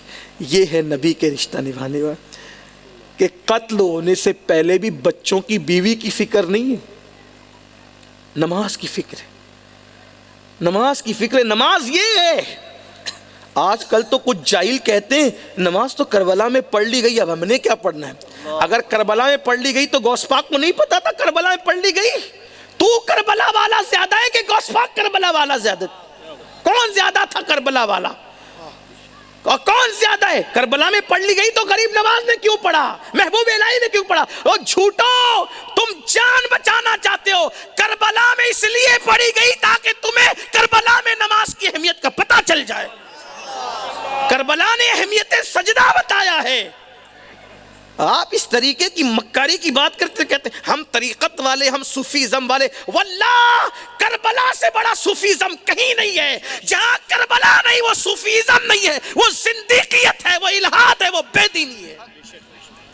جہاں فکر کربلا تصوف وہی ہے، طریقت وہی ہے، معرفت وہی ہے، حقیقت وہی ہے، ساری راہیں وہی ہے۔ کربلا سے ہٹ کر کے کوئی راہ نہیں ہے۔ آپ کہاں جا رہے ہیں لوگوں کو لے کر کے؟ ہم بخشوائیں گے تمہیں، ہم تمہارے پیرے، تو پیر دبا، تجھے نماز پڑھنے کی کیا ضرورت ہے؟ ایسے زندیقوں سے تو بیعت ہونا بھی جائز نہیں ہے، چاہے کتنا بھی بڑا دعویٰ کرے۔ ہاں اگرچہ کسی کو برا لگتا ہے تو 1000 بار برا لگے، روپال میں پھر کوئی نہ بلانا چاہے تو نہ بلائے، ہمیں اس کی کیا پرواہ ہے، لیکن حق یہی ہے، جو دین ہے وہ دین ہے۔ اور اگر آپ یہ سوچو گے نا میں نماز چھوڑ دوں گا غوث پاک گلے لگا لیں گے، مکر ہے، جھوٹ ہے، فریب ہے۔ بے نمازی کو غوث پاک نے کبھی گلے نہیں لگانا ہے۔ جس کی تعلیم یہ ہو کہ نجاست میں بھرا کتا آ رہا ہو اور ایک طرف سے بے نمازی آ رہا ہو، بیچ سے تو جا رہا ہو، ادھر ہٹنا کہ ادھر ہٹنا، کتے کی طرف ہٹ جانا، بے نمازی کی طرف نہیں ہٹنا، کیونکہ کتے کی نجاست دھلی جا سکتی ہے، بے نمازی کی نحوست پانی سے دھلی نہیں جا سکتی۔ یہ تعلیمات ہے اپنے مذہب کی، اپنے مسلک کی تعلیمات یہ ہے، اور کام جاتے ہیں۔ تو جناب خبیب نے کہا میری آخری خواہش یہی ہے کہ میں 2 رکعت نماز پڑھوں، 2 رکعت نماز پڑھوں، اور جلدی نماز پڑھ لی۔ لیکن سلام پھیر کے کہتے ہیں اکیلے نماز پڑھنے میں لمبی نماز پڑھنے کا شوقین ہوں، ذوق آتا ہے لمبی نماز پڑھنے، کیونکہ ہمارے نبی کی تعلیم ہے کہ سب کے ساتھ پڑھو تو مختصر، اکیلے پڑھو تو لمبی۔ لمبی پڑھنے کا عادی ہوں، لیکن میں نے لمبی جان بوجھ کے نہیں کی، کیونکہ تم یہ نہ سمجھو کہ موت کے خوف سے سجدہ لمبا کر رہا ہے۔ ہم وہ لوگ ہیں یار کے حکم پر سر جھکانا بھی جانتے، سر کٹانا بھی جانتے۔ ہاں اس لیے میں نے مختصر کی ہے، لیکن اب ایک کام کرو کہ مجھے قتل کرنے سے پہلے میرا رخ مدینے کی طرف کر دے، تاکہ اس یار کو بھی تو پکار لوں اور رخ مدینے کی طرف کر کے، مدینہ منورہ کی طرف کر کے آنکھوں میں آنسو تھے، عرض کرتے ہیں الصلاۃ والسلام علیک یا رسول اللہ، حضور میرا سلام قبول فرمائے، افسوس کہ میں سلام پیش کرنے کے لیے بارگاہ میں حاضر نہ ہو سکا، لیکن آپ تو کریم ہے حضور، میرا سلام قبول فرما لیں۔ ادھر سلام پیش کیا، ادھر حضور مسجد نبی میں بیٹھ کر رو رہے تھے۔ صحابہ نے پوچھا آقا رونے کی کوئی وجہ تو نظر نہیں آتی، کیوں رو رہے ہیں؟ آقا فرماتے ہیں خبیب کو قتل کیا جا رہا ہے اور وہ آخری مرتبہ مجھ پر سلام پیش کر رہا ہے، اسی منظر کو دیکھ کر کے رو رہا ہوں۔ اب پتہ چلا کہ نماز کے بعد یا کسی بھی ملک میں کسی بھی شہر میں کھڑے ہو کر مدینے کی طرف رک کر کے سلام پڑھنا یہ کسی مولوی کی بدعت نہیں ہے، بلکہ یہ تو صحابی کی سنت ہے، تو صحابی رسول کی سنت ہے، یہ صحابی رسول کی سنت ہے۔ اس لیے مسلمانوں یہ تھے وہ لوگ جنہوں نے دین سے، نبی سے اپنا رشتہ نبھایا۔ آؤ ہم بھی اپنے پچھلے گناہوں سے توبہ کریں، اور میلاد کا اصل مقصد دین کا استحکام، غلبہ دین ہے، اسی پر عمل کریں۔ آپ جس لینگویج سے تعلق رکھتے ہو، اردو تو اردو، ہندی تو ہندی، گجراتی تو گجراتی، سیرت النبی پڑھو، سیرت النبی۔ علماء اہل سنت میں جس کی بھی کتاب آپ کو ہاتھ لگتی ہے سیرت النبی، مثال کے طور پر مختصر سیرت النبی مولانا عبد المصطفیٰ اعظمی صاحب نے لکھی ہے، وہ ہاتھ آ جائے تو وہ پڑھ لیں۔ ضیاء النبی ہے، یہ تھوڑی سی کئی جلدوں میں ہے، کچھ بڑی ہے، اس کو دیکھیں، حضور کی سیرت پڑھیں، آپ کو پتہ چلے گا حضور کی زندگی کتنی خوبصورت ہے۔ کسی کو بھی حضور کی زندگی بتاؤ گے وہ قربان ہونے کے لیے تیار ہو جائے گا۔ ہمارے نبی کی زندگی ایسی ہے، بڑی خوبصورت زندگی حضور علیہ السلام کی، اور حضور علیہ السلام ہی کو اپنا آئیڈیل بناؤ، ان کے زندگی کے مطابق اپنی زندگی گزارو۔ کتنی خوبصورت زندگی ہے، بس اس کا ایک اشارہ آپ کو دیتا ہوں۔ دیکھو میرے آقا علیہ الصلوۃ والتسلیم جو ہے، جب ان سے کوئی مصافحہ کرتا تھا اور جب تک وہ ہاتھ نہیں کھینچتا تھا حضور علیہ السلام بھی ہاتھ نہیں چھڑاتے تھے، اور جو ملنے کے لیے آتا تھا اس کو دروازے تک پہنچانے جاتے تھے، اور کوئی معزز آدمی ہوتا تو اس کو مدینہ منورہ کی سرحد تک پہنچانے جاتے تھے۔ اور حال یہ تھا کہ جب تک ملنے کے لیے آنے والا خود نہیں جاتا، نہیں اٹھتے تھے، اور جب تک وہ خود حضور علیہ السلام کی طرف پیٹ نہیں کرتا حضور بھی اس کی طرف پیٹ نہیں فرماتے تھے۔ حالت یہ تھی جب کوئی مانگنے کے لیے آتا ہوتا تو دے دیتے، ہوتا تو دے دیتے، بظاہر نہیں ہوتا تو کہتے تجھے جس چیز کی ضرورت ہے میرا نام لگا کر بازار میں فلاں دکان سے خرید لے، جب میرے پاس آئے گا تو میں وہ رقم ادا کر دوں گا۔ یہ اپنے نبی کی شان ہے، یہ اپنے نبی کی زندگی ہے، یہ خوبصورت زندگی حضور کی۔ آؤ حضور کی زندگی کی طرف آؤ کہ ہم پوری راتیں، کئی راتیں پڑھتے رہیں گے حضور کی زندگی، راتیں ختم ہوگی لیکن یہ باتیں ختم نہیں ہوگی، اور کہنا پڑے گا کہ تیرے تو وصف عیب تناہی سے ہے بری، حیران ہوں میرے شاہ میں کیا کیا کہوں تجھے، اور کہہ لے گی سب کچھ ان کے ثنا خاں کی خاموشی، چپ ہو رہا یہ کہہ کے میں کیا کیا کہوں تجھے، لیکن رضا نے ختم سخن اس پہ کر دیا، خالق کا بندہ خلق کا آقا کہوں تجھے۔ گفتگو کے درمیان کوئی غلطی ہو تو اللہ معاف فرمائے۔ استغفر اللہ ربی من کل ذنب واتوب الیہ۔ اگر اپنے دل میں حضور سے عشق پیدا کرنا ہے تو ایک کام کریں کہ روزانہ سونے سے پہلے وضو کر لیں اور 313 مرتبہ صلی اللہ علیہ وسلم، یہ بہت مختصر درود ہے، اس کو 313 مرتبہ پڑھیں، آپ کے دل میں عشق رسول پیدا ہوگا۔ اور جو نعتیں بہت اچھے شعراء، محتاط شعراء ہیں، ان کی لکھی ہوئی ہے، جیسے امام اہل سنت کی ہے، حضور مفتی اعظم کی، استاد زمن کی حضور اشرفی میاں کی ہے، دور حاضر میں حضور شیخ الاسلام کی ہے، حضور تاج الشریعہ کی ہے، اور بھی جو اچھا لکھنے والے ہیں، تنہائی میں بیٹھ کر جو بالکل اچھے انداز سے نعت خانوں نے پڑھی نا، اس کو آنکھ بند کر کے سنیں تو آپ کے دل میں عشق رسول پیدا ہوگا، محبت رسول پیدا ہوگی، اور آپ اپنے آپ کو حضور سے قریب محسوس کرنے لگیں گے انشاءاللہ۔